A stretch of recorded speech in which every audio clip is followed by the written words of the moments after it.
प्रस्तुत छ प्रेम बिन्ती।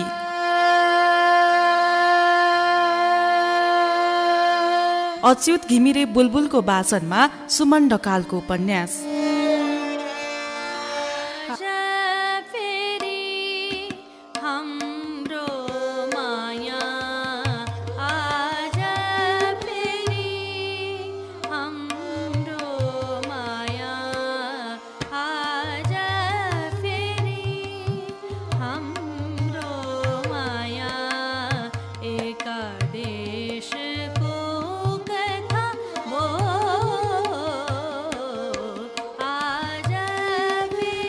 सबथोक आफूबाट रित्तिए चाहिँ भयो। सरुले छोडेर जानाले तनावग्रस्त भएको मन, त्यसमाथि पनि सपना मिसप्रति राजकुमारको शङ्काले जलाएको आगो। म भित्रभित्र धेरै कुराहरूले जल्न थालेको थिएँ। कति धेरै प्रयत्न गर्दा पनि सरुलाई बिर्सन सकेको होइन। म हिँड्ने हरेक गल्लीहरू, चिया होटलहरूमा उसको झझलको टाँसिएर बसेको हुन्थ्यो। सबैले देख्ने ठाउँमा पनि कसैले नदेख्ने गरी मुटु साटेका पलहरू जति बिर्सौँ भन्दा पनि फर्की फर्की सताउन आइरहन्थे। उसलाई भुल्ने सूत्रहरूको खोजीमा थिएँ म, तर मनले सधैँ रोक्थ्यो, मान्दैनथ्यो सलुका प्रत्येक यादहरूलाई यो मनबाट डिलिट गर्न। सलुसँग बिताउने प्रत्येक पलका गतिविधिहरूको एक किसिमको लत नै लागेको थियो मलाई। ती गतिविधि एकाएक मबाट टाढिन थालेपछि मलाई छटपटीले हायल कायल पार्दै ल्याउँथ्यो, मानौ कि लामो समयदेखि लागु औषधबाट बाँच्दै आएको एउटा दुर्व्यसन हो म। क्रमशः त्यो छटपटाहट अनि सलुको यादहरूलाई चुरोटको खिल्लीबाट तानिएका धुवाँसरी उडाइदिउँ। त्यही धुवाँसँगै आफू पनि हावामा मिस्यौँ। रक्सीको मातमा मातिएर ती सबै घटनाहरूलाई बिर्सिदिउँ। छटपटाहटले अनेक विकल्पहरू खोज्दा खोज्दै म क्रमशः बिग्रिन थालेको हुन्छु। एकाध खिल्ली चुरोटहरू तान्नु अब मेरा लागि सामान्य जस्तै बनिसकेको छ। शरद ऋतुको शालीन र मनमोहक मौसम अनि वातावरण पनि उराट लाग्दो र दिगदारपूर्ण बनेको छ मेरा लागि। कुन ठिक कुन बेठिक छुट्याउन नसक्ने हुँदै आइरहेको छु म।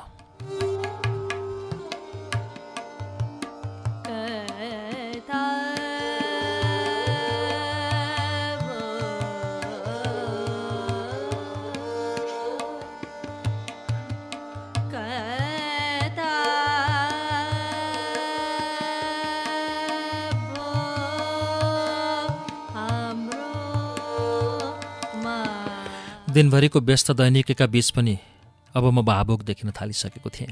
सडकमा गुडिरहने गाडीका काहीँ कोही कोलाहल अनि विद्यार्थीहरूको चिटच्याटका अगाडि पनि एकहोरो भएर प्रस्तुत भइरहँदा मलाई निहाल्ने वा मसँग सङ्गत गर्ने जो कोहीले बुझ्न थालिसकेको थियो म परिवर्तित भइरहेको छु।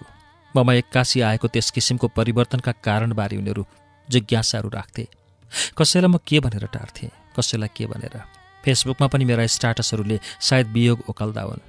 तिनमा गरिएका हरेक कमेन्टहरूमा साथीभाइले जिस्काउँथे मलाई। म भने ती सबै कुरा मुखदर्शकले जसरी हेरी मात्र रहन्थे नजरअन्दाज गरेर। निकै लामो अन्तरालपछि मोबाइलमा बजेको सपना मिसको तस्बिरसहितको घन्टीले एकपटक मुटुको ढुकढुकी बढे चाहिँ भयो। फोन नउठाएर पर भाग्नु सपना मिसका लागि उनको प्रेमीसँग झगडा पर्नुको दोषबोध आफूले बोक्नु जस्तै हुन्थ्यो। फोन उठाउँदा पनि मलाई सुख थिएन। मेरै फोनका कारण फेरि सपना मिसलाई उसले सताउने पो हो कि भन्ने डर थियो। अनेकौं शङ्का उपशङ्का आफैमा वनको बाघले खाओस् नखाओस् मनको बाघको शिकार भए जस्तै अनुभूति भयो। अब धेरै बेर सोचिरहने समय थिएन, किनकि फोनको घन्टी बजिरहेको निकै बेर भइसकेको थियो। जे त पर्ला भनेर फोन उठाइदिएँ मैले।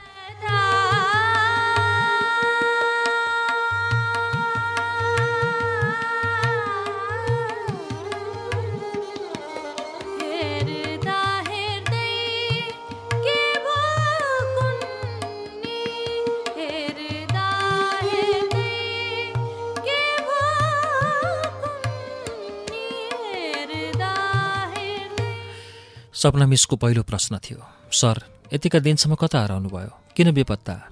डरले। सपना मिसको मलिन स्वरको प्रश्नमा छोटो जवाफ थियो मसँग। कसको डर? थाहा छैन। कस्तो थाहा छैन भने? अलि च्याठेको स्वरमा मिसले फेरि सोध्नुभयो। अरू कारण होइन मिस, मैले फोन उठाउँदा राजकुमारजी पनि साथमै हुनुभएको बेला पर्ला र मेरो कारणले हजुरमाथि अर्को शङ्का थपिएला भनेर मात्रै। दैट म त के नै होला भनेर पो। पिर नगर्नुहोस् सर, हाम्रो कुरा मिलिसक्यो। धन्य भगवान्, मनमा नै खुसी हुँदै भने। हो र, खुसी लाग्यो मिस यति सुनेर। त्यही त, बेहोस पनि आफू हुने अनि अहिले चाहिँ खुसी लाग्यो रे। सुनाउनुहोस्, अरू खबर के छन्? के हुनु र? जुन अवस्थामा जहाँ छोड्नु भएको छु त्यही बेवारिसी चाहिँ घिसारिरहेछु म आफूलाई। बेवारिसे रे? खै त अनि वारिस? त्यही वारिस हराएर त बेवारिसे भए नि। भेटौँ न एकपटक, सपना मिसले फेरि भेट्ने मनसाय प्रकट गरेपछि ममा फेरि एक किसिमको डर जस्तो लागेर आयो। फेरि भेट्नु र नाइ होस् भयो। अनि पैसा नलिने? मसँग सापटी लिएको पैसाबारे सोध्दै हुनुहुन्थ्यो उहाँ। बैंकमा जम्मा गरिदिनु, यति भन्ने बित्तिकै फोन काटियो। सपना मिस त हुनुहुन्थ्यो मेरो मनको भारी बिसाउने चौतारी। त्यसैको पनि आफैले हाँगा काटेर उजाड पारिदिएँ के कसो मैले। उहाँले भेट्नका लागि राख्नुभएको प्रस्ताव स्वीकार नगरेर मलाई यो कुराले मन तुलबुल गराइराख्यो।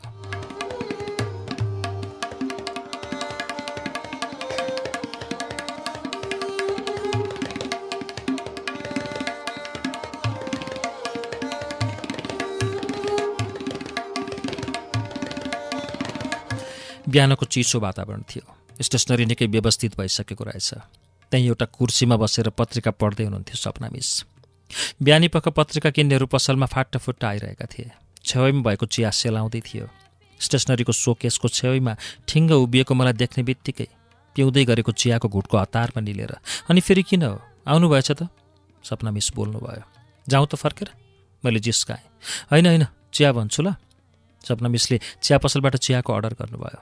मेरो शिरदेखि पैतालासम्म निहालिसकेपछि के लागेछ कुन्नी उहाँलाई सोध्नुभयो। किन यति साह्रो उदास हुनुभएको? मेरो सबै खबरप्रति तपाईँ जानकार नै हुनुहुन्छ नि मिस, होइन र? सलोको यादले अझै छोडेको छैन है? छोडेन मिस, केही खबरसम्म पनि थाहा भएन। उहाँ केही बोल्नु भएन। मैले नै सोधेँ, मिस उसको फेसबुक आइडी र पासवर्ड थाहा छ है तपाईँलाई? छ, किन र? दिनु न मलाई। चुपचाप उहाँले दिनुभयो। सपना मिसले दिनुभएको आइडी र पासवर्ड हानेर तत्कालै खोल्न खोज्दा खुलेन। के गर्न खोज्नु भएको सर? आवाजको चर्कोपनाबाट स्पष्ट थियो सपना मिसलाई यो काम मन परेन।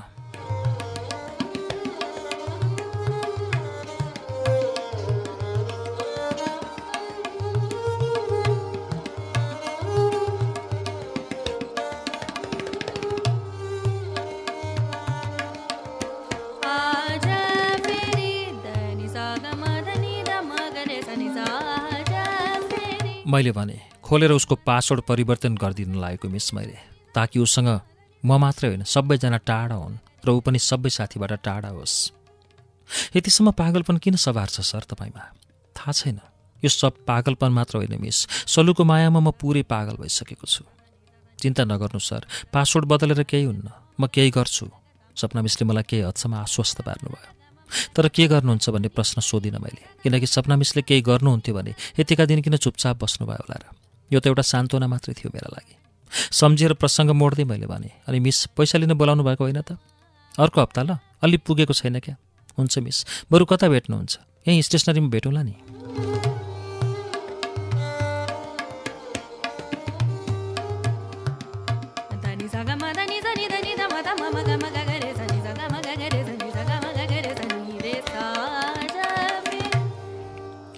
एक हप्ता बितिसकेको थियो। त्यो बिचमा दिनहुँ जसो सपना मिस र म बीच एसएमएसमा संवाद चलिरह्यो। अघिल्लो दिन साँझ उहाँले भोलिपल्टका लागि पैसा लिन बोलाउनु भएपछि बिहान उठेर म स्टेसनरी पुग्दा सटर खोलिएको थियो। कुर्सीमा उही बेपरवाह केटी, पुरै कपाल खुल्ला छाडिएको अवस्थामा, उही कालो फ्रेमको चस्मा, रातो स्वेटर अनि जिन्स प्यान्टमा सजाउ भएर हातमा पत्रिका लिएर बसिरहेकी थिए। मलाई देख्ने बित्तिकै झसङ्ग भए जस्तो गरी, ओहो सपन सर नमस्कार है। मलाई आफ्नो बोली अड्किए चाहिँ भयो। तत्काल केही बोल्नै सकिनँ। किन नबोल्नु भएको? नबोल्ने हो? सलुले सोधी। होइन नमस्कार, के छ हालखबर? साहस बटुलेर बोलेको थिएँ यति शब्द पनि मैले। सबै ठिकठाक छ जवाफमा सलुले भने। अनि मलाई फेसबुकमा ब्लक गरेर कहाँ बेपत्ता भएकी थियो यतिका दिन। मलाई उसको हालखबर सोध्न मन लागेन र सिधै त्यही कुरा सोधेँ जुन कुराले महिनौदेखि आफूलाई बेचैन गराएको थियो। हेर्नु न त्यस्तै भयो दादाले गर्दा। मोबाइल पनि हरायो। कति सजिलैसँग उत्तर दिएकी थिए उसले, मानौ कि म केही नबुझ्ने बालक हुँ र मलाई जे भने पनि पत्याउँछु जस्तो। निर्दोष दादालाई किन दोष दिन्छौ बेकारमा? हजुरसँग बोल्नु थिएन भन न सिधै मसँग। त्यसो होइन, प्लिज कुरा बुझ्नु न, सरी। मलाई उसका कुनै कुरामा पनि पत्यार थिएन, न सजिलैसँग सामान्य हुन मन थियो। तर के हुन्छ कि जब ऊ मेरो अगाडि पर्छ म आफ्नो नियन्त्रण गुमाउँदै हिँड्छु। हिजोका सबै वैगुणहरू भुल्न पुग्छु। मन त मलाई बेसरी भाउ खोज्न लाग्छ, तर भाउ खोजेर पनि के अर्थ र? ऊ बल्ल त भेटिएकी थिए।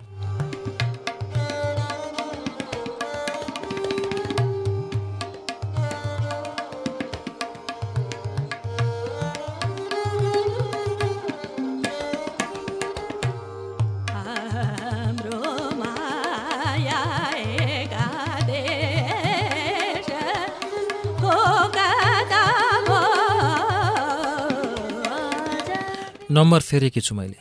ऊ भन्दै थिए, तिम्रो नम्बर पो किन चाहियो र अब मलाई? किन र? यति छिट्टै बिर्सिसक्नु भयो? यति संवाद हुँदाहुँदै उसले आफ्नो नयाँ नम्बरबाट मेरो मोबाइलमा फोन गर्न भ्याइसकेकी थिए ताकि मैले उसको नयाँ नम्बर मोबाइलमा सेभ गरौँ। बिर्सिन सकेको भए यहाँ अहिले किन यति लाचार भएर बोलिरहन्थेँ र म तिमीसँग? मलाई बिस्तारै फेरि रिस उठ्न थाल्यो। त्यसरी नरिसाउनु न प्लिज सर, म प्रमिस गर्छु अबदेखि त्यस्तो हुने छैन। हजुरलाई छोडेर अब म कहिल्यै बेपत्ता हुने छैन। यो सँगसँगै उसले फेसबुकमा मलाई अनब्लक गरेर फेरि फ्रेन्ड रिक्वेस्ट पठाउने कुरा पनि भन्न भ्याई। म सलुका प्रति यति कमजोर थिएँ कि उसले यति कुरा भनिसक्दा म आफै कमजोर भइसकेको थिएँ र पुराना रिसहरू सबै बिर्सिन थालेँ।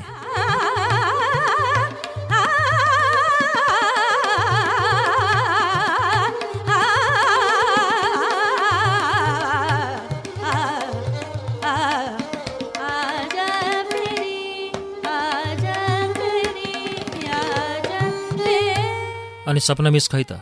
मैले सोधेँ। खै उसको कता के काम छ अरे भनेर गएकी छे, एकैछिनमा आउँछ होला। ऊ तातो पानी पिउँदै थिए। केही नभनी एकैछिनका लागि बाहिर निस्केकी थिए। मेरो लागि चिया लिएर आएकी रहेछ। सर चिया।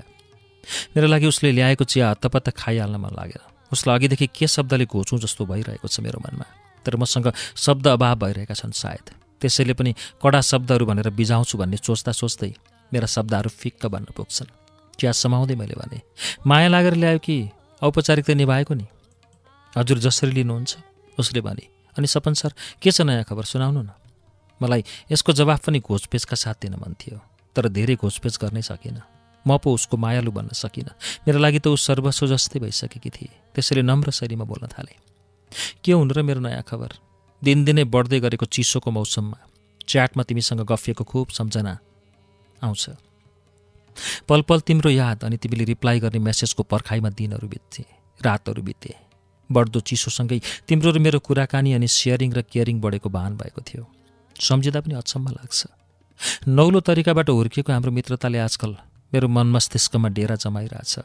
ती गल्ली र सडकहरू जहाँ सबैले देख्ने ठाउँमा कसैले नदेख्ने गरी हामीले गरेका संवादहरू, भोगेका दृश्यहरूले नमिठो गरी जिस्काइरहन्छन् मलाई।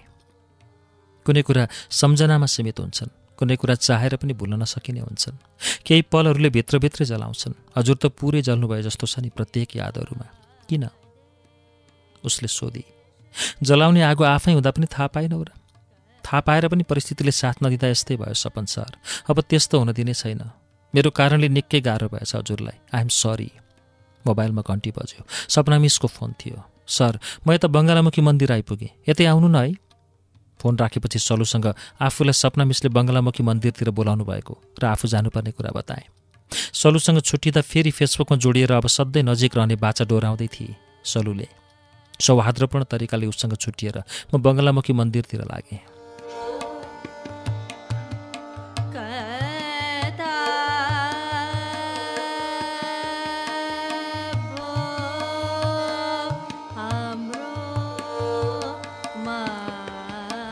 बङ्गलामुखी मन्दिरको पेटीमा सपना मिस घाम ताप्दै बसिरहनु भएको थियो। मिस यता कसरी त? मैले सोधेँ। सर सरी, हिजो बेलुकीसम्म तपाईँलाई स्टेसनरीमै भेटौँला भन्ने योजना थियो, तर मैले आज बिहिबार भन्ने नै बिर्सेछु। त्यसैले अघि फोन गरेर तपाईँलाई यतै बोलाएको। मलाई बङ्गलामुखी मन्दिरसम्म बोलाउनु परेको कारण बताउँदै मिसले सोध्नुभयो। अनि स्टेसनरी गइकन आउनुभएको? हजुर। अनि को थियो त्यो स्टेसनरीमा? थाहा नपाए जे गरी सपना मिसले सोध्नुभयो। हजुरको स्टेसनरीमा को हुन्छ र अरू? हजुरलाई थाहा हुँदैन? होइन होइन। अनि सलु कहिले आए कि नि? मैले सिधै सोधेँ। हिजो आए कि? तपाईँले भेट्नुभयो र? खासमा मैले तपाईँलाई भेटेर पहिला विस्तृत बताइसकेपछि उसँग भेटाइदिउँला भन्ने सोचेकी थिएँ। त्यसैले हिजो बेलुकी केही नभनी बोलाएको मात्र तपाईँलाई। तर मैले फोन गर्न ढिलो गरेपछि तपाईँ सिधै स्टेसनरी जानुभएकोले अकस्मात भेट भयो सायद उसँग सिधै।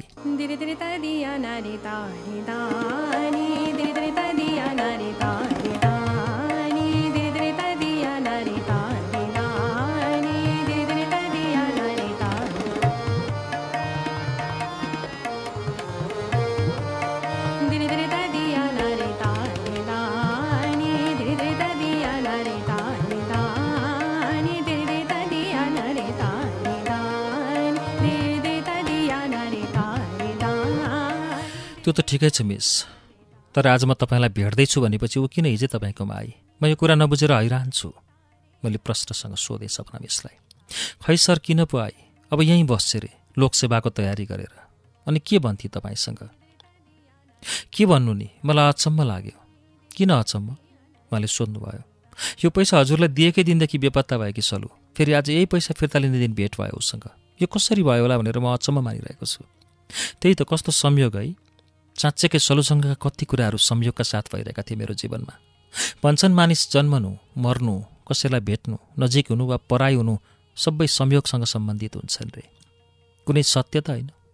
पूर्वजन्ममा भोगचलन हुन बाँकी रहेका व्यक्तिहरू यो जन्ममा नजिक नजिक भएर जन्मन्छन् वा भेटिन्छन् रे। मेरो जीवनमा यी सबै कुरा सत्य हुन् कि जस्तो भएको छ। त्यति लामो नाटकीय दिनचर्या, टुङ्गिए झैँ हुने अनि फेरि गाँसिने डोरी जस्तो यो सम्बन्धबारे कुरा गर्दै सपना मिश्र म अचम्ममा पर्थ्यौँ। सलु भने एक अबला निर्दोष बनिरहेकी हुन्थे सधैँ। यस्तो कुरामा खासै उसलाई केही पनि चासो हुँदैन थियो।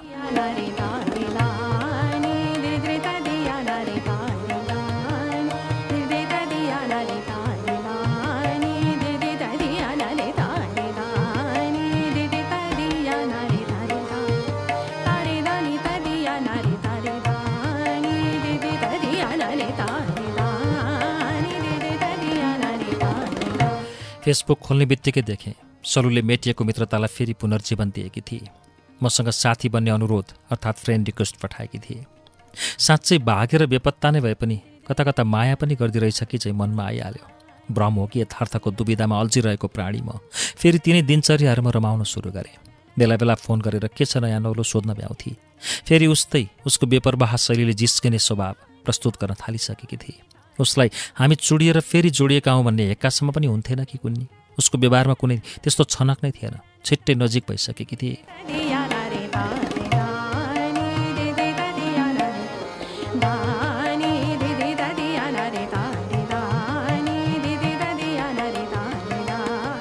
शरीर बाक्ला कपडाले ढाकिएका थिए। जाडोले कठाङ्ग्रिएको बेला हप्तौँसम्म नुहाउनु नपाएर गनाउने भएको शरीरमा अत्तर छर्किएर कृत्रिम बास्नाले मगमगाउँदै हिँड्नेहरूको भिड थियो। त्यही भिडमा म पनि रुमल्लिरहेको थिएँ। भिडभाडको कोलाहललाई चिरेर मेरो कानसम्म आइपुगेको मोबाइलको घन्टीले कसैले मलाई सम्झिरहेको सङ्केत गर्दै थियो। पहिले पहिले मानिसहरू बाडलुकी लागेको बेला कसैले सम्झेको विश्वास गर्थे। अचेल मोबाइलमा घन्टी बजेपछि सम्झेको भन्ने प्रश्न हुन्छ। हजुर कता हो? निकै उल्लसित आवाजमा फोनमा सलु बोली। म गौशाला। सुन्नु न, आज हजुरसँगै बसेर मोमो खान मन लाग्यो। फुर्सद निकाल्न सकिन्छ? निकै हौसिँदै ऊ भन्दै थिए। हामी सनसाइन रेस्टुरेन्टमा हुन्छौँ, त्यही आउनु ल। मैले हुन्छ भन्न नपाउँदै उसले फोन राखिदिए।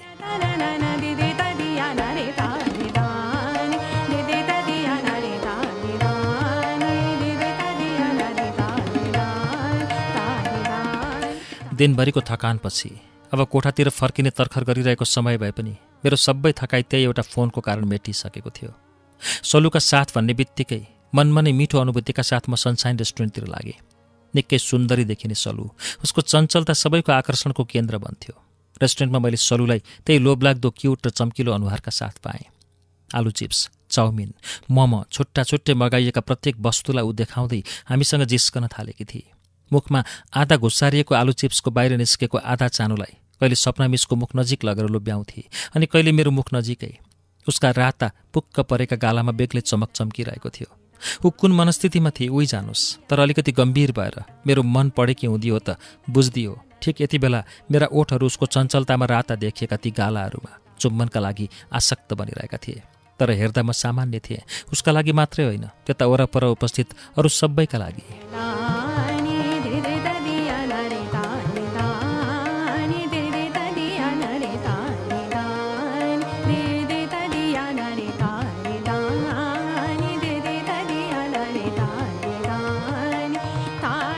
सपना मिस, सलु र म रमाइलो गरी गफ गर्दै हाँस्दै गर्दा कुरै कुरामा त्यहाँको न्यापकिन पेपरमा उसले के लेखी। पछि सपनालाई अटोग्राफको लागि केही लेखिदिन भनेर त्यही प्रस्ताव मलाई पनि गरी। केही बेरमा न्यापकिन पेपरमा मैले गरेको अटोग्राफलाई हामी दुवैका अगाडि उसले चुमी। उसका ओठमा लगाइएको लिपस्टिकको दाग बस्ने गरी उसले त्यो पेपर चुम्दा आफैले लेखेको कागज भए पनि मलाई कागजसँग बेसरी ईर्ष्या भएको सायद सलुले बुझ्न सकी। धेरै पटक उसका र मेरा आँखा जुदिरहेका थिए। मानौ मुखले बोल्न नसकेका वा व्यक्त गर्न नसकेका अव्यक्त भावहरू आँखाबाटै प्रसारित भइरहेका थिए। साँच्चै नै सबैका सामु कसैले थाहा नपाउने गरी एकअर्काका आँखाहरू चार्नु नै प्रेमको उत्कृष्ट आदान प्रदान हो। सम्भवतः ऊ त्यही गरिरहेकी थिए। म त झन् पहिलेदेखिकै पागल उसको नाममा। उसलाई नपछ्याउने कुरै थिएन।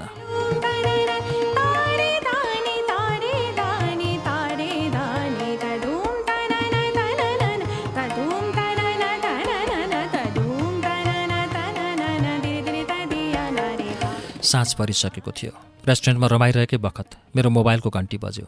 एकछिन चुप ल, घरबाट बुबाको फोन। मैले सलु र सपना मिस दुवैलाई चुप बस्न लगाएँ। ल गफ गर्नु, दुवैले एकै स्वरमा भने। सामान्य हालखबरपछि बुबाले बहिनीको बिहे हुन लागेको खुसीको खबर सुनाउँदै फोन राख्नुभयो। विगत केही दिनदेखि घरमा बहिनीको बिहाको कुरा चलिरहे पनि निश्चित भइसकेको थिएन। बहिनीको बिहेको खबर सुनेपछि सपना मिसले जिस्काउँदै भन्नुभयो, के हो सरजी, बहिनीले पालो मिचिसक्दा पनि आफ्नो सुरसार छैन त? यसै बस्ने सुर छ कि कसो? उसैको लगन पहिला आएछ त के गर्नु? फेरि आफ्नो सुरसारमा यहाँ कोही छोड्दै र समाउँदै गर्ने मात्रै छन्? मैले भने। सलुतर्फ गरेको निशाना ठिक ठाउँमा लागेछ। कसले हो नि छोड्दै समाउँदै गर्ने चाहिँ सर? सलु नै बोलिहाली। खै को पो, अब आफैले आफैलाई नचिन्नेहरूसँग के भन्नु र? बाँदर। सलुले आज पहिलोचोटि सपना मिसकै अगाडि यो शब्द प्रयोग गरी। मलाई नराम्रो होइन, झन् राम्रो लाग्यो।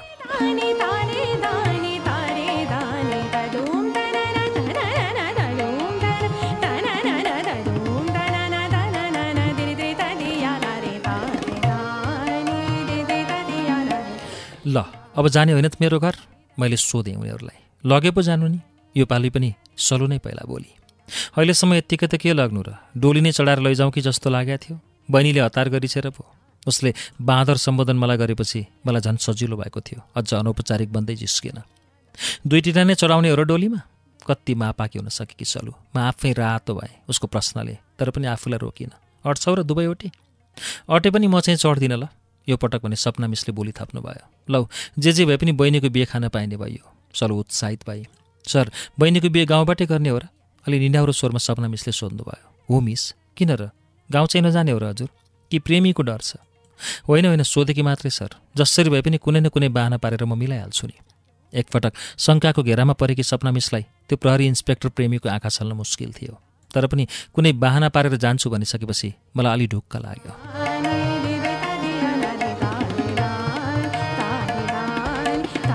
अनि सलु चाहिँ के बाहना पार्छौ नि? मैले उतर्फ हेरेर सोधेँ। सपनाको पछि लागेर हिँडेपछि मलाई केही बाहना चाहिँदैन। दुबैका कुरा सुनिसकेपछि मेरो मनमा हर्षको सीमा रहेन। मन त्यसै फुरफुरेर आयो। मेरो ठुलो सपना पुरा भएको जस्तो। मन यति बेला हलुका भएको थियो।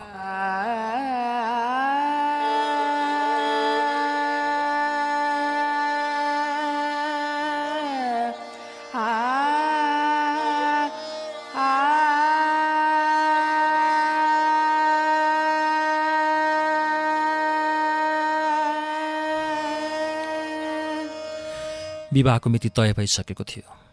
सबै साथीहरूलाई मोबाइलबाटै खबर गरे। आशिषले भ्याएँ भने आउँछु भन्यो। मोटु पनि बहिनीको बिहेको खबरले नै के खुसी रहेछ। गाउँमै भएकाले उसले पहिले नै थाहा पाइसकेछ। तिम्री सलुलाई पनि लिएर आउला भन्दै थियो। उसले तिम्री सलु भनेको सुनेर रमाइलो लाग्यो र अचम्म पनि।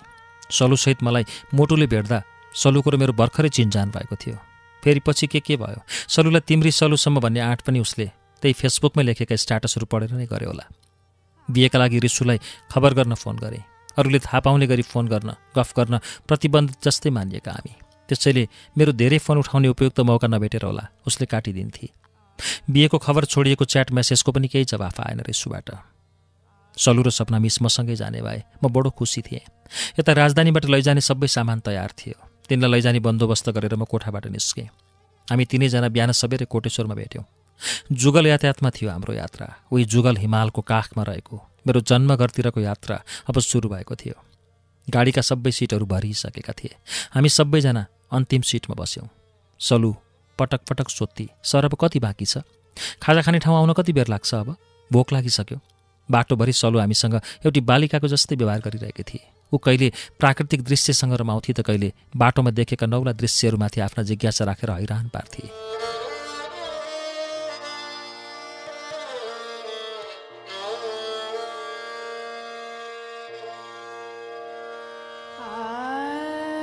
काम डुब्नै लागेको थियो बसबाट ओर्लिँदा। अब कति हिँड्नुपर्छ सर? सलु थकित जस्तै भएकी थिए। अझै 2 घण्टा जति हिँड्नुपर्छ नि नानु, उसलाई अत्याउनका लागि मैले भने। म त जान्न क्यारे, फर्कन्छु यतैबाट। ऊ घुर्की लगाउँदै अघि बढिरहेकी थिए। सडकबाट 15 मिनट तल झरेपछि घरमा चहल पहल जस्तै देखिन्थ्यो। त्यही घरको आँगनीको डिलबाट हामीलाई नै स्वागत गरे चाहिँ गाउँले काका काकी अनि बुढाबुढी हेरिरहेका थिए। हामी पुग्नासाथ गरिरहेको काम छोडेर आमा मेरो छेउैमा आउनुभयो। बाबु सजिलै आइपुग्यौ नि। मैले आमासँग सलु र सपना मिसको चिनजान गराएँ। मम्मी दर्शन, दुवैले एकै स्वरमा भने। बुबा पनि आइपुग्नु भयो। त्यसै गरी उनीहरूको परिचय बुबासँग पनि गराइदिएँ। बेहुली नानी खै त? मलाई त बेहुली नानीलाई हेर्न हतार भइसक्यो, सलुले भने। आमाले बहिनीलाई बोलाउनु भयो।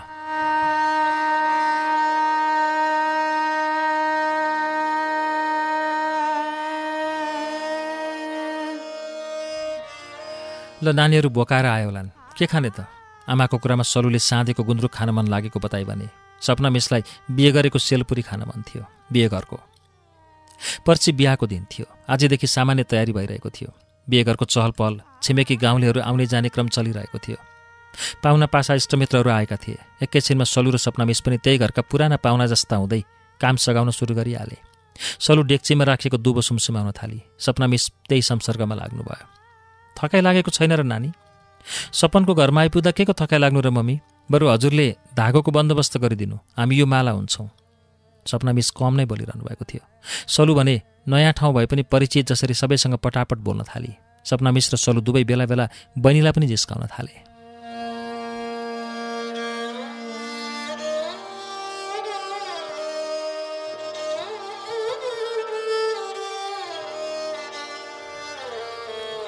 ल है, एक्स्ट्रा माला पनि एउटा अहिले नै गाँसेर ठिक्क पारेर राख्नु है।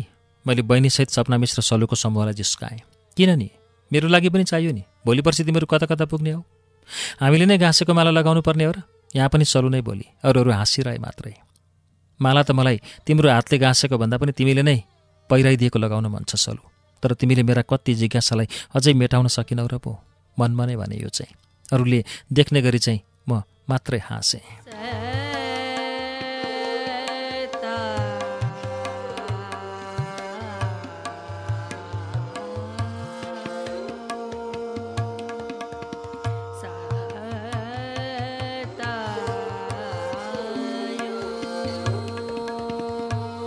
बिहाघरको भिडभाड। बेलुकी सुत्ने बेला ओछ्यान भाग लगाउने क्रममा सबै पाहुनाहरू मिलाउँदै जाँदा सलु र सपना म सुत्ने कोठामा मेरै खाटमा परे। म त्यही कोठा नजिकै पल्लो कोठामा सुतेको थिएँ। झ्याप्पै आँखा लाग्न लागेको थियो। मोबाइलमा मेसेज टोन आयो। अनलाइन आउनु ल। सलुको मेसेज थियो। के गफ गर्ने हो र अहिले? थकाइ लागेको छैन? मैले लेखेको मेसेजले उसको मोबाइलमा बजेको घन्टी मैले आफू सुतेको कोठाबाटै सुन्थेँ। होइन कि आउनु न। फेरि अर्को मेसेज आयो। फेसबुक खोलेँ। फेसबुकमा उसले अघि कति बेरदेखि धेरै मेसेज छोडिसकेकी रहेछ।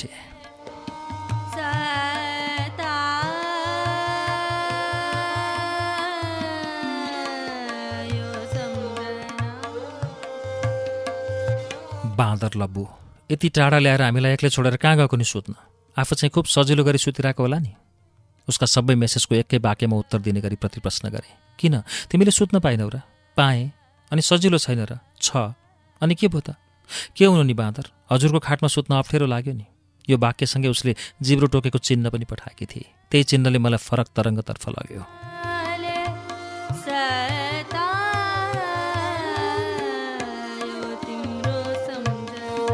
लेखेँ, मेरो खाट पो हो त त्यो। म सँगै खाटमा त होइन नि तिमी। आउनु न त सँगै हुने भए। चुनौती दिए सलुले। साँच्चै हो? हो। अनि सपनालाई चाहिँ के गर्छौ नि? बाँदर हेर न कति हतारिएको। ल ल सम्हालेर सुत्नु। Good night. Good night. वास्तवमा आफ्नो बिस्तारामा सलु सुतेको देख्नासाथ मेरो मन अघिदेखि नै उडालिएको थियो। मानौ भित्री मनदेखि काउकुती लागेको जस्तो अनुभूति भइरहेको थियो। सलुले झन थपिदिए। तर आफैले आफूलाई सम्हालेर बस्नुको विकल्प थिएन मसँग।